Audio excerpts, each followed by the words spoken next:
Hola, buenas tardes, hermanas, hermanos. Otro día tengo el privilegio de compartir con vosotros y con vosotras un devocional.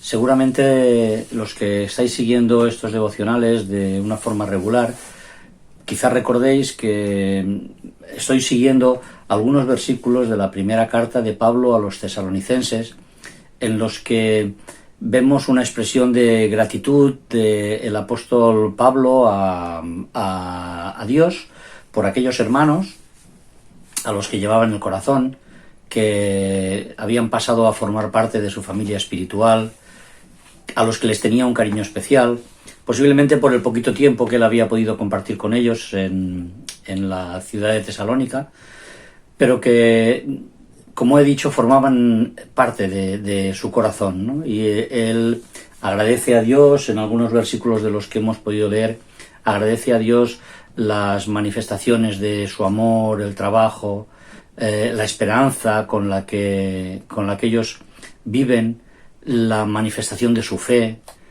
la forma en que recibieron la palabra de Dios, que anidó también en sus corazones. Y el último día que compartí un devocional con vosotros, compartíamos un versículo en el que el apóstol dice: ¿qué acción de gracias podremos dar a Dios por vosotros? Y decía que cuando recibió las noticias de Timoteo, de que los hermanos estaban firmes en la fe, a pesar de las circunstancias que les rodeaban, dice: ahora ya podemos vivir tranquilos porque sabemos que estáis bien. Hoy me gustaría compartir con vosotros los tres últimos versículos de este capítulo 3. El versículo 11, el versículo 12 y el versículo 13. Porque en estos versículos encontramos de alguna manera el concepto por el que Pablo da gracias a Dios. El concepto y el objetivo por el que da gracias a Dios. Fijaros, os voy a leer el texto. Dice: mas el mismo Dios y Padre nuestro y nuestro Señor Jesucristo dirija nuestro camino a vosotros. Y el Señor os haga crecer y abundar en amor unos para con otros y para con todos, como también lo hacemos nosotros para con vosotros.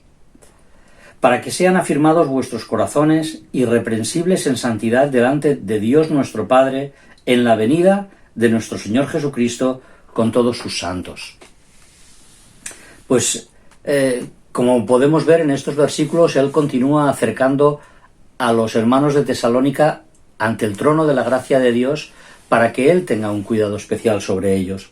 Y, bueno, lo primero que el apóstol dice es que aquella información que les había dado, de que tenía muchas ganas de verles, de que tenía ganas de poderse reunir con ellos.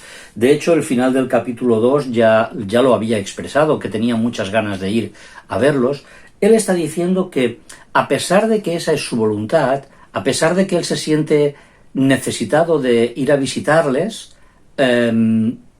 deja sus proyectos y sus planes en las manos de Dios. Fijaros, que Dios Padre y nuestro Señor Jesucristo dirija nuestro camino a vosotros. Es decir, el apóstol Pablo estaba acostumbrado a dejar que fuese Dios quien guiase sus pasos. Los tesalonicenses tenían que aprender esto. Los tesalonicenses tenían que aprender que lo que el siervo de Dios o lo que el Hijo de Dios piensa en su corazón tiene que someterse de una manera clara y concisa a la voluntad de Dios. Muchas veces hay proyectos en nuestra vida, más o menos importantes, que bajo nuestro prisma, bajo nuestro punto de vista, están súper pensados y están súper correctos. Incluso algunos de ellos tienen unas buenas expectativas, no solo para nosotros, sino también para las personas que nos rodean. Este era el caso del apóstol Pablo. Su deseo era ir a ver a los tesalonicenses para confirmarlos en la fe. También en otra ocasión su voluntad era atravesar una serie de regiones de lo que hoy es Turquía para predicar el Evangelio, y tampoco pudo hacerlo, porque se sometió concretamente a los planes de Dios y a la voluntad de Dios. Nunca intentó forzar esa voluntad para su propio bien o para hacer aquello que él tenía en el corazón. Nuestros planes para nosotros, para nuestros hermanos, siempre tienen que estar sometidos a la voluntad de Dios, como leemos en estos versículos que hemos podido leer. Santiago, cuando escribió su carta, esto lo dejó también muy claro, refiriéndose a aquellas personas que hacían sus planes de hoy iremos aquí, mañana iremos allá, negociaremos y haremos esto y haremos lo otro, y dice, el texto dice, en lugar de lo cual deberíais decir, si el Señor quiere viviremos y haremos esto o haremos aquello. Esta es la primera cosa que el apóstol Pablo pone delante de Dios. Le pide que sus planes y que sus proyectos en relación a los hermanos de Tesalónica se sometan a la voluntad y a los planes de Dios. Lo segundo que hace el apóstol Pablo es pedir a Dios que les haga crecer en amor. Fijaros, versículo 12. Y el Señor os haga crecer y abundar en amor unos para con otros y para con todos, como también lo hacemos nosotros para con vosotros. Es muy interesante porque si algo sabían hacer los tesalonicenses era amar. Ellos sabían perfectamente expresar ese amor. De hecho, en el primer capítulo, en el versículo 3, el apóstol Pablo da gracias a Dios precisamente por el trabajo del amor de los tesalonicenses, por aquel trabajo que estaba basado en el amor que ellos sentían hacia las personas que les rodeaban.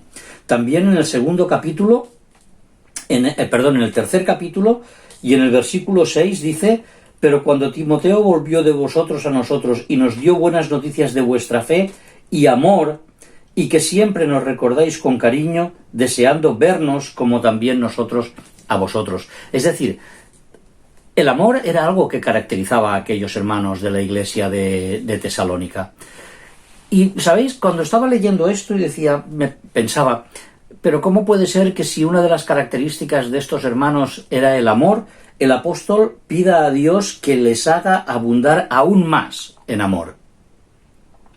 ¿Será que el amor es imprescindible para que el pueblo de Dios se mueva en la voluntad del Señor?